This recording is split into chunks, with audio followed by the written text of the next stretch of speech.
Praise the Lord. मैं आपका welcome करती हूँ फिर से एक बार एक नए वीडियो के साथ में।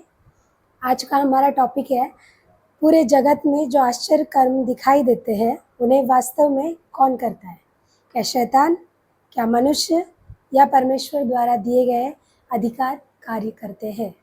ओके, सो आज का हमारा ये टॉपिक है। ये टॉपिक मुझे उस वक्त मिला था जब मैं एक रील देख रही थी। उसके अंदर एक लड़की जो मजिशियन है, उसने एक स्टेटमेंट दिया था अंधश्रद्धा के विरोध में, कि उसने कहा जब वो छोटी थी तभी उसके पास में एक लड़का आया था, एक्चुअली एक आदमी आया था, तो उसने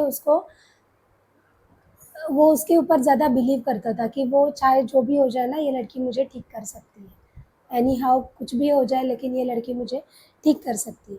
तो उसके लिए जब उसने उसके पास गया, तब ना उसने बहुत मना किया कि मैं एक म्यूजिशियन हूँ, ये चीज़ों को मैं नहीं कर सकती। लेकिन फिर भी वो आदमी मानना नहीं चाहता था कि ऐसा नहीं हो सकता, लेकिन उसने कैसे भी करके अपना पूरा ज़ोर लगा के वो उस तक पहुँच गया और उसने उसको बोला कि आप मुझे ठीक करके दो, या फिर या तो मैं आप ठीक करोगे या तो मैं जाके सुसाइड कर लूँगा।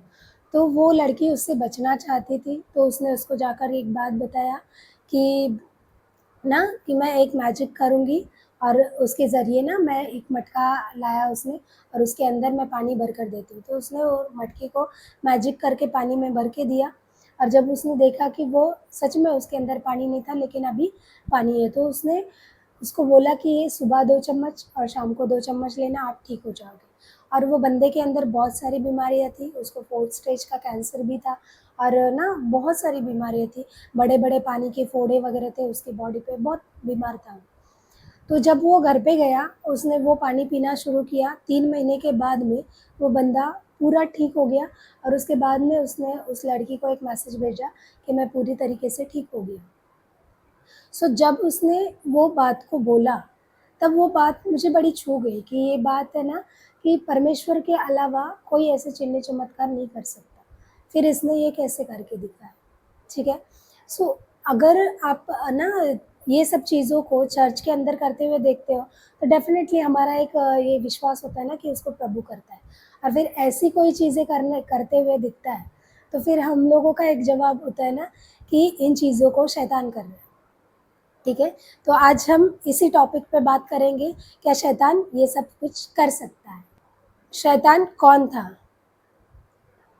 यहेजकेल की किताब अध्याय 28 वचन 13 से लेकर 16 तक हम पढ़ते हैं। तू परमेश्वर की अदन नामक बारी में था, तेरे पास आभूषण, माणिक्य, पुखराज, हीरा, फिरोजा, सुलेमानी मणि, यशब, नीलमणि, मरकत और लाल सब भांति के मणि और सोने के पहरावे थे। तेरे डफ और तेरी बांसुरियाँ तुझे में बनाई गई थी। जिस दिन तू सृजा गया उस दिन ये भी तैयार की गई थी। तू सुरक्षा करने वाला अभिषिक्त करूब था। मैंने तुझे ऐसा ठहराया कि तू परमेश्वर के पवित्र पर्वत पर रहा करता था। तू आग सरीखे चमकने वाले मणियों के बीच में चलता था। जिस दिन तू सिरजा गया और जिस दिन तक तुझ में कुटिलता न पाई गई, उस दिन तक, उस समय तक तू अपनी सारी चाल चलन में निर्दोष रहा। परंतु लेन देन की बहुतायत के कारण तू उपद्रव से भर गया, उपद्रव से भरकर पापी हो गया। इसी से मैंने तुझे अपवित्र जानकर परमेश्वर के पर्वत से उतार डाला। और हे सुरक्षा करने वाले करूब, मैंने तुझे आग सरीखे चमकने वाले मणियों के बीच में से नाश किया। यानी शैतान बहुत पावरफुल था, उसके अंदर ताकत थी। ये क्या लिखा है ना वचन, अगर अपन इसमें पढ़ते हैं 14, अगर इसका 14 वचन पढ़ते हो आप, तो उसमें लिखा है कि तू सुरक्षा करने वाला करूब था। मतलब उसके अंदर सब कुछ ताकत थी, वो सुरक्षा भी कर सकता था। डेफिनेटली सुरक्षा तो परमेश्वर की क्यों करेगा वो ना, तो वो उसको रचा इसलिए गया था कि वो मनुष्य की सुरक्षा करे। तो स्वर्गदूत बने हैं जो कि परमेश्वर की भी ना महिमा करें और साथ ही साथ परमेश्वर का जो क्रिएशन है यानी हम मनुष्य, उनकी भी सेवा करें, इसलिए स्वर्गदूतों को बनाया गया था। ठीक है, जो परमेश्वर के कार्य को पूरा कर सके। तो उस टाइम में जब परमेश्वर ने शैतान को बनाया तो वो बहुत खूबसूरत था, बहुत कुछ उसके अंदर था, बहुत ताकत थी, बहुत सामर्थ था और उसके तुल्य कोई और नहीं था। तो जैसे वचन 16 में अगर हम पढ़ते हैं ना, परंतु लेन-देन की बहुतायत की वजह से, मतलब उसके अंदर इतनी ज़्यादा बहुतायत हो गई लेन-देन की कि उसके अंदर वो घमंड आ गया। और उस घमंड के कारण बाइबल में ना वचन 16 को अगर एंडिंग में पढ़ते हैं अपन, हे सुरक्षा करने वाले करूब, मैंने तुझे आग सरीखे चमकने वाले मणियों के बीच में से निकाल दिया। मतलब परमेश्वर ने उसका सारा अधिकार, सारा सामर्थ, उसके पास जितनी भी चीज़ें थी सबको निकाल लिया और बाद में उसको फेंक दिया गया। ठीक है। सो उसके अंदर अभी हमको ये देखने को मिल जाता है ना कि उसके अंदर कोई भी ताकत नहीं बची, क्योंकि परमेश्वर ने उसको वैसे ही स्वर्ग में से, मतलब वो सारी चीज़ों में से निकाल दिया जिनकी उसके अंदर पूरी की पूरी भरपूरी परमेश्वर ने बना के रखी थी। वो सारी चीज़ें उसके अंदर से निकल चुकी थी। अब वो एम्प्टी यानी खाली उसको ज़मीन पर फेंक दिया। सो पतन के बाद शैतान के पास क्या बचा? ठीक है। यूहन्ना की किताब अध्याय 8 वचन 44, तुम अपने पिता शैतान से हो और अपने पिता की लालसाओं को पूरा करना चाहते हो। वह तो आरंभ से हत्यारा है और सत्य पर स्थिर न रहा, क्योंकि उस सब क्योंकि उसमें सत्य है ही नहीं। जब वह झूठ बोलता है तो अपने स्वभाव ही से बोलता है, क्योंकि वह झूठा है वरन झूठ का पिता है। तो पहला अगर हमको उसके अंदर कुछ देखने को मिल जाता है तो वो है झूठ। वो झूठा है वरन झूठ का पिता है। अगर ना उसके बाद में जब पतन हो गया, उसको निकाल दिया गया, तो उसके अंदर क्या बचता है? तो ये चीज़ें उसके अंदर बचती है। एक तो है झूठ। ठीक है। अब दूसरा पढ़ते हैं प्रकाशित वाक्य 12 का 9, और वह बड़ा अजगर अर्थात वही पुराना सांप जो शैतान कहलाता है और सारे संसार का भरमाने वाला है, पृथ्वी पर गिरा दिया गया और उसके दूत उसके साथ गिरा दिए गए। ठीक है। अब दूसरा स्वभाव उसके अंदर हमको दिखाई देता है और वो है भरमाने का, यानी सारी सृष्टि का भरमाने वाला। तो हर एक को कौन भरमाता है? यही भरमाता है कि आपके लिए ना किसने अच्छे काम किए या फिर किसी ने जो भी चीज़ें किया, तो वो किसने किया? वो सब चीज़ों को भरमाने का या फिर उन सब चीज़ों को ये करने की ताकत सिर्फ, मतलब ये भरमाने की ताकत उसके अंदर है। ठीक है। अब तीसरा पढ़ते हैं यशायाह की किताब अध्याय 14 वचन 13 और 14, तू मन में कहता तो था मैं स्वर्ग पर चढ़ूंगा, मैं अपने सिंहासन को परमेश्वर के तारांगण से अधिक ऊंचा करूंगा और उत्तर दिशा की छोर पर सभा के पर्वत पर विराजूंगा। मैं मैं मेघों से भी ऊंचे ऊंचे स्थानों के ऊपर चढ़ूंगा, मैं परम प्रधान के तुल्य हो जाऊंगा। ये किसको प्रेजेंट करता है? ये है घमंड।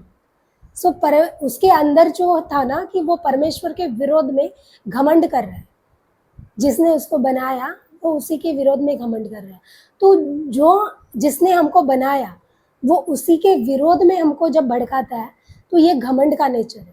तो शैतान के अंदर हमको 3 बातें ही देखने को मिल जाती है, जैसे कि पहला की है झूठ, दूसरा है भरमाना और तीसरा है घमंड। ठीक है। सो ये 3 बातें हमको उसके अंदर भरपूर से देखने को मिल जाती है। ठीक है। अब हमने देख लिया कि अधिकार तो है परमेश्वर के पास, शैतान के पास कोई अधिकार नहीं है, था उसके पास, बट परमेश्वर ने उससे वो अधिकार छीन लिया है। ठीक है। तो ये जो संसार में चिन्ह चमत्कार होते हैं या फिर जितनी भी बातें संसार के अंदर होती है, वो क्यों होती है? उसके पीछे रीज़न क्या है? उसके पीछे कारण क्या है? चलो चर्चेस के अंदर जो चीज़ें होती हैं हम बोलते हैं वो प्रभु हमारे लिए करते हैं।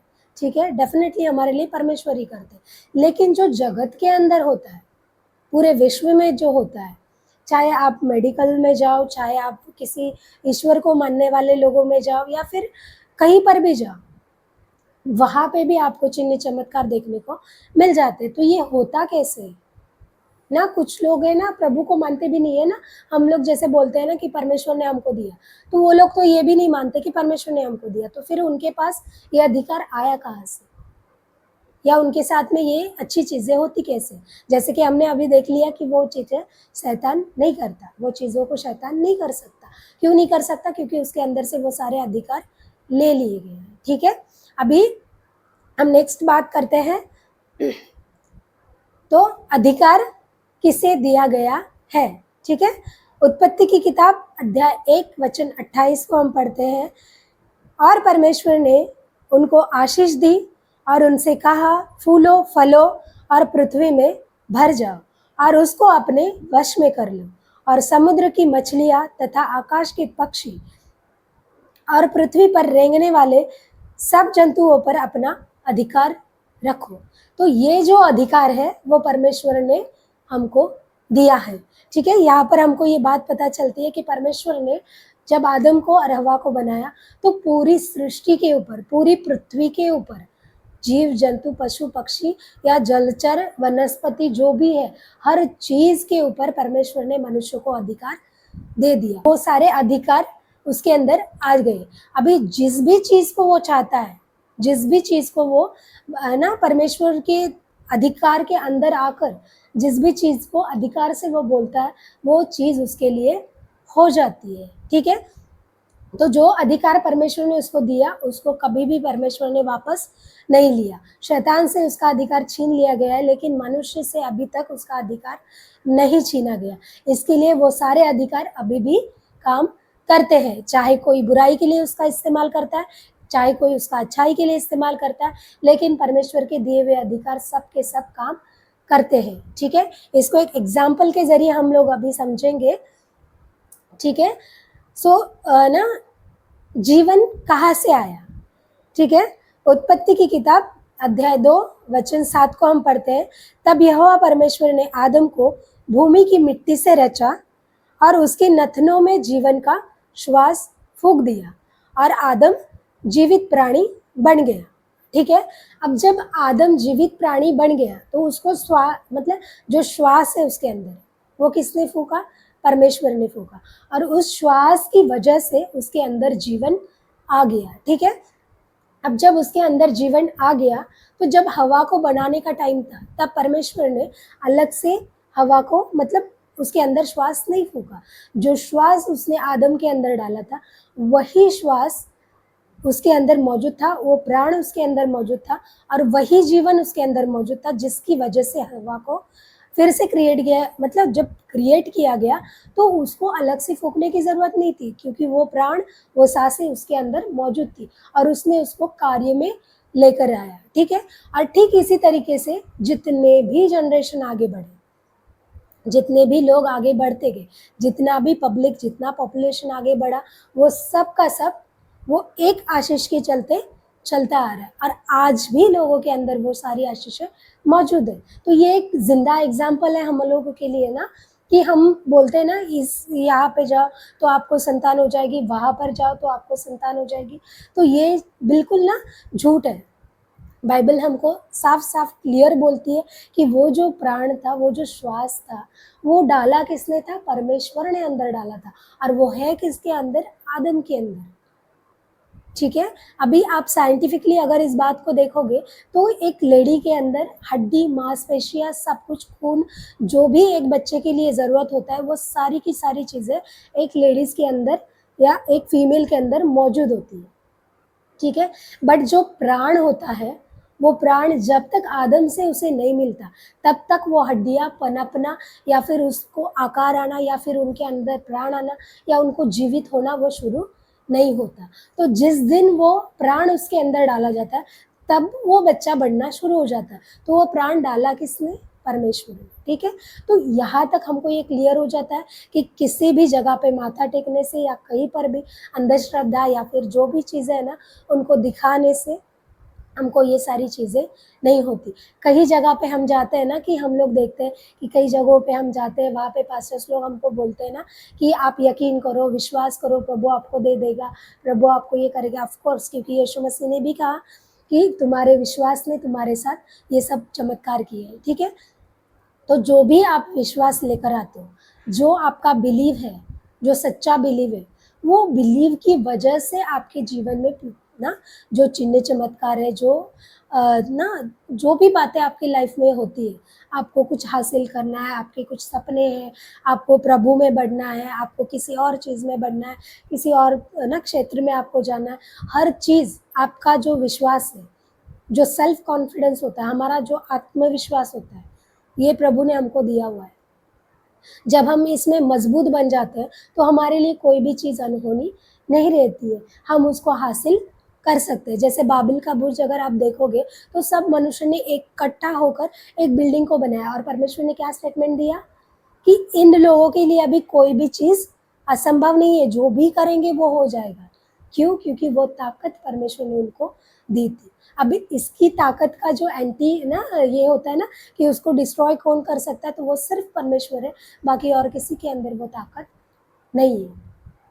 और दूसरी ताकत है मनुष्यों के पास, ठीक है? एक तो परमेश्वर आपके अंदर गड़बड़ी डालकर या ना वो सब चीज़ों को जो राइट नहीं है, जो आपको रॉन्ग दिशा में लेकर जा रही है, वहाँ पर परमेश्वर आपको ना करेक्ट करते हैं, वहाँ पर आपको परमेश्वर सुधारते हैं और उस चीज़ में से परमेश्वर आपको बाहर निकाल कर लेकर जाते हैं, यानी परमेश्वर के पास वो अधिकार है। दूसरा है कि शैतान मनुष्यों के मनों में डाल सकता है सिर्फ कि आप ये करो, वो करो, वो करो, आपके लिए डिस्टर्बेंस तैयार कर सकते हैं, लेकिन वो आपका कुछ बिगाड़ नहीं सकते। क्यों? क्योंकि आप है ना, आप जिसके साथ परमेश्वर होता है, उसको किसी और चीज़ से डरने की ज़रूरत नहीं होती है, क्योंकि परमेश्वर ने आपको इस तरीके से बनाया है कि आपको किसी से डरने की ज़रूरत नहीं है। आपका सिर्फ परमेश्वर आपके साथ है, तो आपको किसी के साथ में भी डरने की ज़रूरत नहीं है। शैतान आपका कुछ भी बिगाड़ नहीं सकता। वो सिर्फ मनुष्यों को बहका सकता है, भड़का सकता है, उनसे झूठ बुलवा सकता है, लेकिन वो आपको हानि नहीं पहुंचा सकता। वो हानि पहुंचाने का जो कार्य होता है ना, वो सिर्फ इंसानों को यूज़ करता है ताकि वो आपके ऊपर वैसे आ सकता है, लेकिन वो प्रैक्टिकली आपके साथ में आकर बात नहीं कर सकता, ना ही वो आपके सामने प्रकट हो सकता है। वो सिर्फ अपने उन ना भरमाने वाली चीज़ों को, जो बैड उसकी हैबिट्स हैं, जो उसकी गंदी चीज़ें उसके अंदर मौजूद है, उन चीज़ों को लेकर जिनके जिनके अंदर वैसा स्वभाव है ना कि हमारी भावनाएँ जो होती है ना, वो स्विंग होती है, कभी या हम ऐसी भावनाओं में जाते हैं, कभी गुस्से में जाते हैं, कभी तो उसका वो सिर्फ फ़ायदा उठाता है। उस चीज़ का फ़ायदा उठा के वो अपने को और खड्डे में लेकर जाता है और 4 बातें और गलत सिखाता है। किसी के साथ आपका झगड़ा हो गया, तो वो 4 बातें उसमें से और आपको ऐसी सिखाएगा, वो कभी आपको नहीं बोलेगा छोड़ तेरा भाई है उसे माफ़ कर। लेकिन वो आपको और 4 बातें याद दिलाएगा, जैसे आप बोलोगे ना जाने दे छोड़, तो वो आपको और बातें याद दिलाएगा। नहीं उसने तो ऐसा भी बोला था, उसने तो वैसा भी बोला था, उसने तो ये भी बोला था, फिर इसके लिए कैसे माफ़ कर सकते हो? उसके लिए कैसे ये कर सकते हो ना? तो ये सारी चीज़ों को वो आपको भरमाने का, भड़काने का और आपसे झूठ बोलने का काम करता है। लेकिन ये चीज़ें जो है आप अपने अच्छे स्वभाव के साथ, बाइबल हमको कहती है कि तुम्हारे अच्छे चाल-चलन से दूसरों का उद्धार हो सकता है। तो जो ताकत उसके अंदर है, जो आपको भरमा सकती है, उसी परमेश्वर जो महान परमेश्वर है, उसने उससे भी बढ़कर ताकत आपके पास दी है, जिसकी वजह से आप उसको भी बदल सकते हो। ठीक है? उस मनुष्य के अंदर जब तक परमेश्वर ने अधिकार छीने नहीं है, तब तक उसके पास मौका होता है कि हम उसका मन फिराव लेकर आ सकते हैं। तो हमको ऐसे मनुष्यों से भी डरने की ज़रूरत नहीं है, क्योंकि अगर हम प्रभु की आज्ञाओं में चलते हैं, तो परमेश्वर हमारे साथ में हमेशा बना रहता है। ठीक है? अब हम देखते हैं परमेश्वर द्वारा दिया गया अधिकार किसके लिए उपयोग होता है। ठीक है?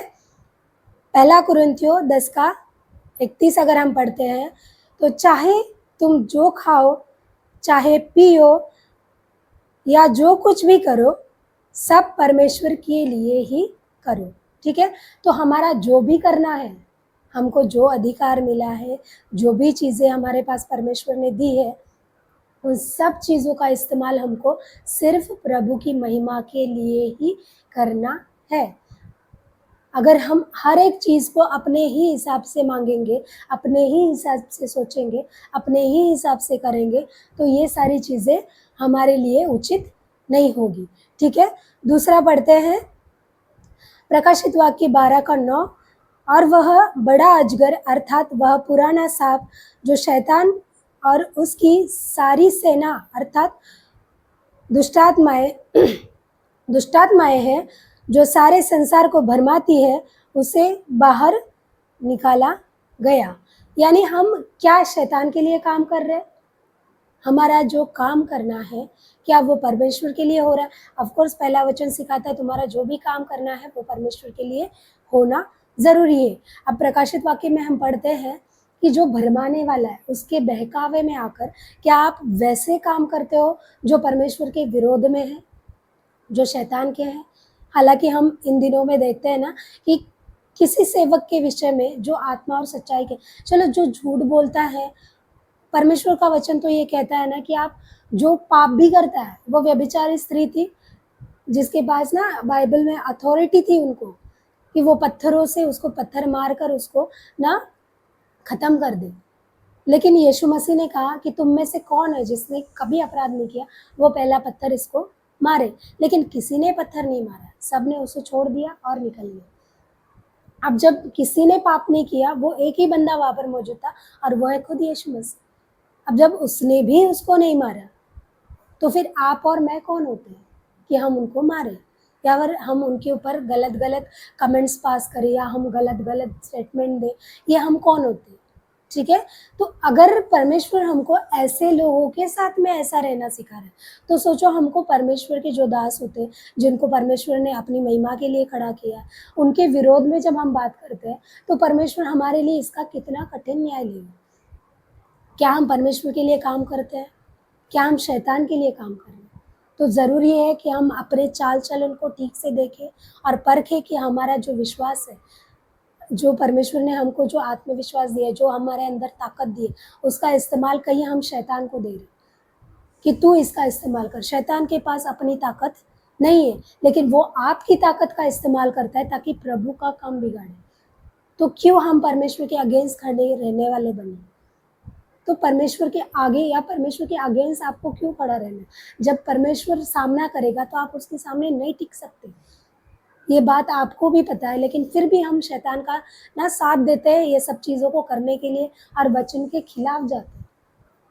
जो वचन सिखाता है उसके आगे बढ़कर हमको हर वो गलत चीज़ करना है। हमको एक बुक कोई है ना बाइबल के अंदर बढ़ाए या घटाए, हमको उससे दिक्कत होती है। लेकिन हम कितनी बार प्रभु के अगेंस्ट जाते हैं, कितनी बार उसको बढ़ा देते हैं, कितनी बार उसको घटा देते हैं। उससे हमको कोई दिक्कत नहीं होती। ये हमारी आत्मिकता को हिलाता नहीं है, ये हमारी आत्मिकता को ना मजबूत नहीं करता। लेकिन फिर भी हमको ये चीज़ें करने में बड़ा इंटरेस्ट आता है। हम शारीरिक चीज़ों की तरफ ज़्यादा ध्यान देते हैं, बट आत्मिक चीज़ों से हमको कोई लेना देना नहीं है। तो ऐसी चीज़ें हमसे हमेशा दूर रहे, ठीक है। और एक वचन को हम पढ़ेंगे,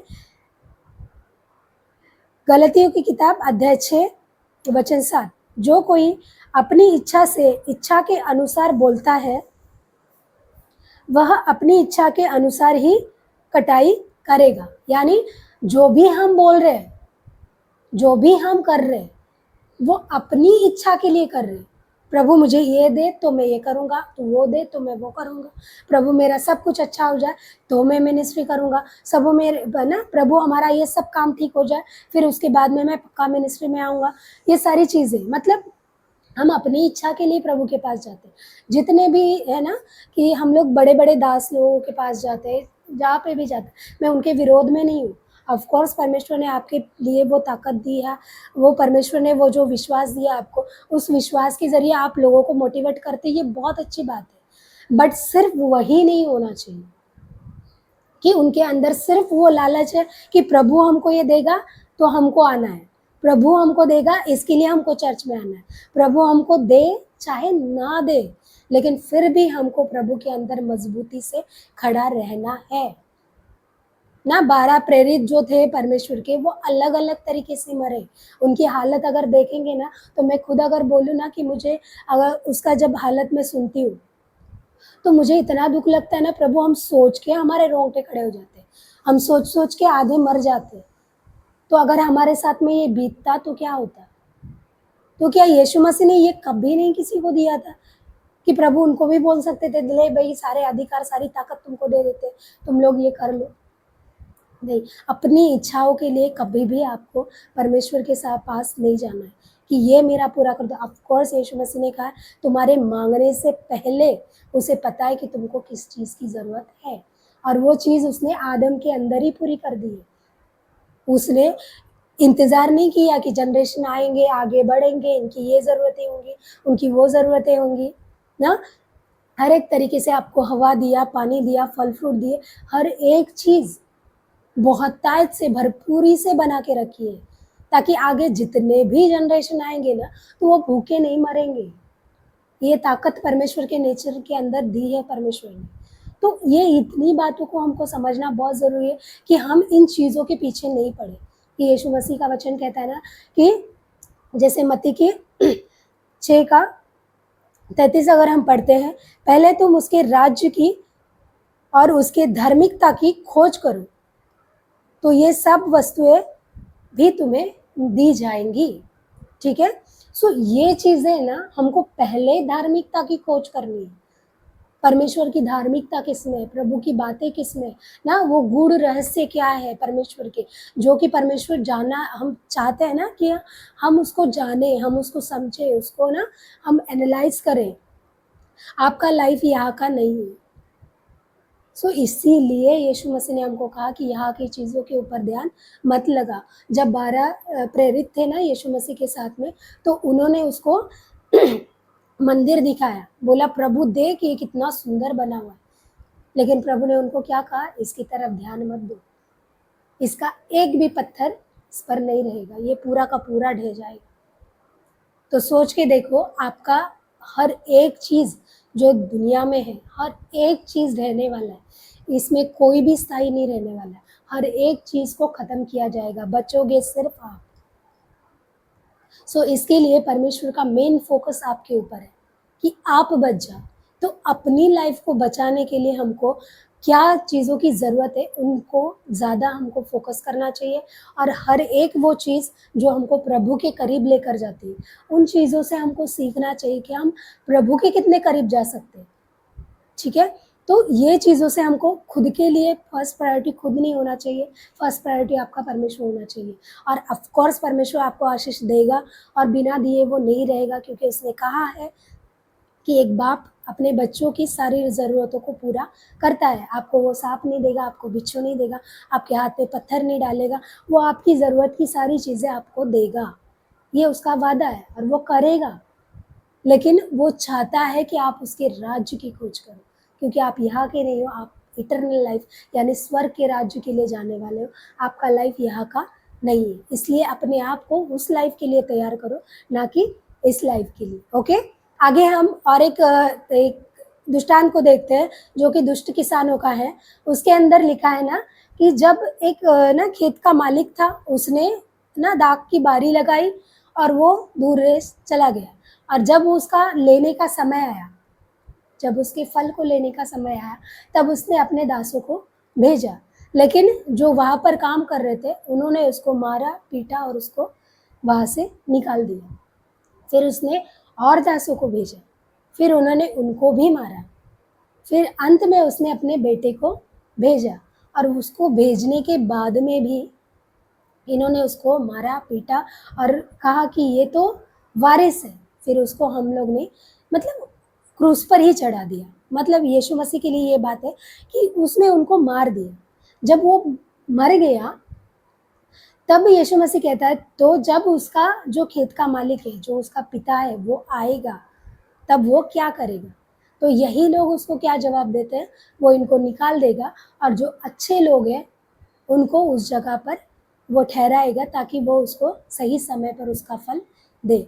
तो हम ऐसे लोग ना बने कि जो अधिकार हमको परमेश्वर ने दिया है, दाख की बारी में परमेश्वर ने हमको रखा है, हर एक चीज़ की अथॉरिटी परमेश्वर ने हमको दी है, और उसका मिसयूज़ कर हम अपने ही फ़ायदे के लिए, अपने ही ना वचन को बढ़ाने के लिए या फिर अपनी महिमा करने के लिए हर एक चीज़ को ना हम तोड़ मरोड़ कर या फिर जैसे तैसे हम अपनी सारी चीज़ों को पूरा करने के लिए लगे रहे, और जो प्रभु का है वो प्रभु का ना दे ना। हम हर एक चीज़ के लिए ना, हम हमारे लाइफ में कुछ चीज़ हो जाती है ना, हम बोलते प्रभु धन्यवाद तूने इसमें से बचा लिया। लेकिन अगर आप साइंटिफिकली जाकर देखोगे ना, तो वो बोलेगा नहीं ये ऐसा नहीं था, ये ऐसा हो गया, इसके लिए आपके साथ ऐसा हो गया। तो ये साइंटिफिकली एक रीज़न है, ठीक है? तो उसके अंदर आप वैसे इसकी वजह से आप ठीक हो गए। तो ये भरमाना होता है। हमको परमेश्वर के मार्ग से हमारे ना जो भी हमको परमेश्वर ने ताकत दी है या परमेश्वर ने हमारे अंदर जो शक्ति दी है उसको मिसयूज़ करते हैं और वो मिसयूज़ करके हमको मिसगाइड कर देते हैं। लेकिन हम उनके मत में आने से अच्छा है कि हम उनको अपने मत में लाएँ, लेकिन हम ये चीज़ें नहीं करते।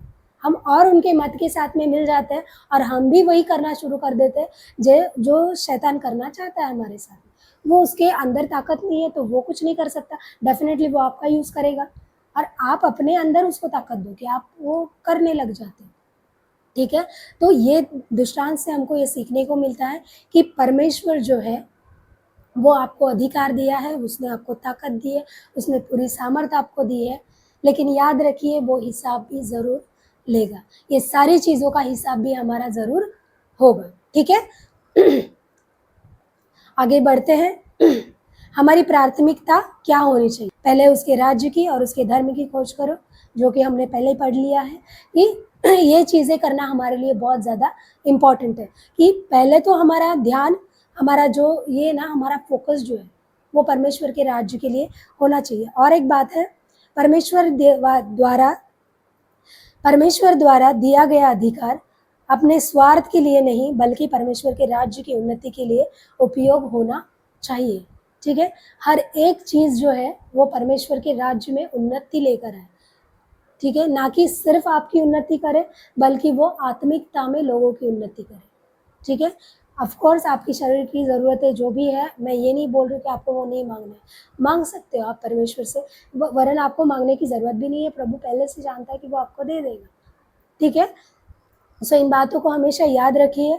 अब हम आते हैं हमारे अंतिम मैसेज की तरफ। इन चीज़ों से हमने क्या-क्या सीखा है? जीवन परमेश्वर देता है, जो हमारे अंदर जीवन है, जो अधिकार परमेश्वर ने हमको दिया है, वो परमेश्वर ने दिया है, तो फर्स्ट प्रायोरिटी परमेश्वर होना चाहिए। सेकंड है, अधिकार परमेश्वर ने मनुष्य को दिया है, ये किसी और ने नहीं दिया, ये परमेश्वर का है और ये परमेश्वर के पास ही वापस लौट जाता है। ठीक है? और थर्ड बात है, हर आशीष का स्रोत परमेश्वर है। हर आशीष हमको जो भी मिला है, हम महान नहीं है, परमेश्वर ने हमको महान बनाया है। इस बात को हमेशा याद रखिए कि आप ना अलौकिक नहीं हो, कि मेरे अंदर ना लोगों के अंदर ये चीज़ होती है कि परमेश्वर की क्या ज़रूरत है? जब हमारे पास सारे अधिकार है, तो हम अपनी मर्ज़ी से उसका यूज़ करते हैं। जी हाँ, आप बिल्कुल कर सकते हो, लेकिन इतना याद रखिए जिसने दिया है, वो उसको वापस भी ले सकता है। इसका एग्ज़ाम्पल आपके पास लूसीफ़र है, जिसको मैंने पहले ही आपको बताया। बहुतायत से दिया था, लेकिन फिर भी उसका अधिकार सब कुछ छीन लिया गया। और जब छीन लिया जाएगा तब आपके पास कुछ नहीं बचेगा, रोना, कराना, दाँत पीसना और अनंत काल के लिए मरना, यही आपका फ्यूचर हो सकता है। ठीक है? अब फोर्थ बात को हम देखते हैं, हमारा अधिकार केवल परमेश्वर की महिमा के लिए उपयोग होना चाहिए। ये बात को हमने चौथी सीखा, शैतान सिर्फ झूठा है और भरमाने वाला है और घमंडी है। तो ये चीज़ें उसके अंदर सिर्फ इतनी है, उससे आपको डरने की ज़रूरत नहीं है, उससे घबराने की ज़रूरत नहीं है कि ना हम बहुत ज़्यादा डर जाते हैं, बहुत ज़्यादा ये हो जाते हैं कि शैतान हमारा सामना करेगा, शैतान हमसे ये करता है, शैतान हमसे वो करता है। शैतान आपका सामना नहीं कर सकता। शैतान के अंदर वो ताकत नहीं है, वो पहले से हार गया है। बाइबल कहती है प्रकाशित वाक्य में ना, क्रूस के द्वारा जय जयकार की ध्वनि सुनाई दी और बड़ा अजगर अर्थात वही पुराना सांप ज़मीन पर गिरा दिया गया, जो पहले दोष लगाने के लिए ऊपर जाता था। अब उसकी वो भी नहीं रही कि वो दोष लगाने के लिए भी प्रभु के पास आपके लिए नहीं जा सकता, क्योंकि आपके लिए सब कुछ पे कर दिया गया। जब आपके लिए बलिदान पे हो गया, आपके लिए सब कुछ पूरा कर दिया, तो वो किस चीज़ में आप पे दोष लगा सकता है? वो नहीं लगा सकता। ठीक है? सो वो आपको सिर्फ भरमाता है, सिर्फ बहकाता है और सिर्फ आपके साथ में वो ना गलत चीज़ें करवाना चाहता है, ताकि ना एक मैं एग्ज़ाम्पल आपको इसके ज़रिए देना चाहती हूँ। कितने लोग हैं ना, आप लोग बालाक और बिलाम की स्टोरी को जानते हैं। ठीक है? जब है ना बालाक एक ऐसा व्यक्ति था, राजा था, जो चाहता था कि ना परमेश्वर के राज्य में ये लोग जो बढ़ रहे, जो इज़राइली लोग जा रहे थे कनान में, तो उसने एक बात सोचा कि मैं जाकर है ना इसको कैसे भी करके हराऊँ, लेकिन ये हारने से रहे, क्योंकि परमेश्वर उनके साथ में था। तो अब करे तो क्या करे? तो इसने बिलाम को ना एक मैसेज भेजा कि तू आ और इनको श्राप दे। अब उसको परमेश्वर से आज्ञा मिली कि तू उनको श्राप नहीं देना क्योंकि उनको आशीष मैंने दिया है। तो ये नहीं जा रहा है, लेकिन इसका प्राइस डबल होते जा रहा है, लालच बढ़ रहा है। तो अब क्या करेगा, तो वो जाता है वहाँ से। हालाँकि परमेश्वर उसको रोकता है बहुत बार, लेकिन फिर भी ये हिम्मत करके अपने अधिकार का मिसयूज़ करता है और वहाँ तक जाता है। लेकिन जब वो श्राप देने के लिए जाता है, तो वो श्राप के बजाय आशीष ही दे देता है। अब ये राजा जो होता है, इसको आता है गुस्सा, तो उसको बोलता है, "तू ऐसा क्यों किया? जब मैंने तेरे को श्राप देने के लिए बोला, तो तूने आशीष क्यों दिया?" तो वो उसको बोलता है, जिसको परमेश्वर ने आशीषित दिया है, तो मैं उसको श्राप कैसे दे सकता? मतलब प्रभु ने आपको पहले ही आशीषित किया है, तो कोई आपको श्राप नहीं दे सकता। लेकिन मैं आपको एक ना एडवाइस देता हूँ, अपनी लड़कियों को उनके बीच में भेज दो, ताकि ये लोग अपराध करेंगे, वो गलतियाँ करेंगे, वो गुनाह करेंगे और परमेश्वर खुद ही इनको माफ़ नहीं करेगा, उनको मार डालेगा। और ये चीज़ के चलते उनके अंदर वो ना उन्होंने वो शैतान का जो मत है उसको ले लिया और उनके अंदर उसने काम करना शुरू किया। सो मैं इसके ज़रिए आपको ये बताना चाहती हूँ कि आप परखो कि आपके साथ में आपके पास जो भेजा जा रहा है, क्या वो परमेश्वर की ओर से है कि शैतान की ओर से? आपके बीच में ना जब तक कोई फूट नहीं डालता है, आप सब कुछ कर सकते हो, आपके अंदर वो ताकत है, क्योंकि परमेश्वर ने आपको आशीषित ठहराया है। तो आप कहीं पर भी जाओ तो आप आशीष पाओगे, किसी भी क्षेत्र में जाओ तो परमेश्वर आपको आशीष करेगा। लेकिन जब आपके अंदर ही गड़बड़ी डाली जाएगी, तभी वो आशीष आपकी काम नहीं करेगी, कि परमेश्वर आपके विरोध में हो जाएगा। तो इन चीज़ों को बहुत ध्यानपूर्वक जाँचिए, परखिए और इसको समझिए कि शैतान किस हद में आपके साथ में, मतलब ना उसके पास कितनी अथॉरिटी है ही कम, 10% भी नहीं है उसके पास। सब कुछ उसने खो दिया है। क्रूस के बाद में तो और भी कुछ नहीं बचा उसके पास। तो जितने भी अधिकार हैं वो आपके और हमारे पास है। तो हम हमारे अधिकारों का जो सही उसका ना मालिक है, जिसने सही में वो अधिकार हमको दिए, उसके अधीन हो जाए और उन सारे अधिकारों का इस्तेमाल उसके राज्य के लिए करें। ठीक है? और वो दिन दूर नहीं होगा जब हर एक घुटना टेकेगा, हर एक ज़ुबान कबूल करेगी, जिस दिन हम अपने आप को पहचानेंगे कि परमेश्वर ने हमको कैसा बनाया है। सो यहाँ पर मेरा मैसेज ख़त्म होता है। आपको अगर वीडियो अच्छा लगा हो तो प्लीज़ लाइक करिए, शेयर करिए और सब्सक्राइब करिए। और प्रभु यीशु मसीह में आप सभी को मेरा shalom. God bless you, stay blessed.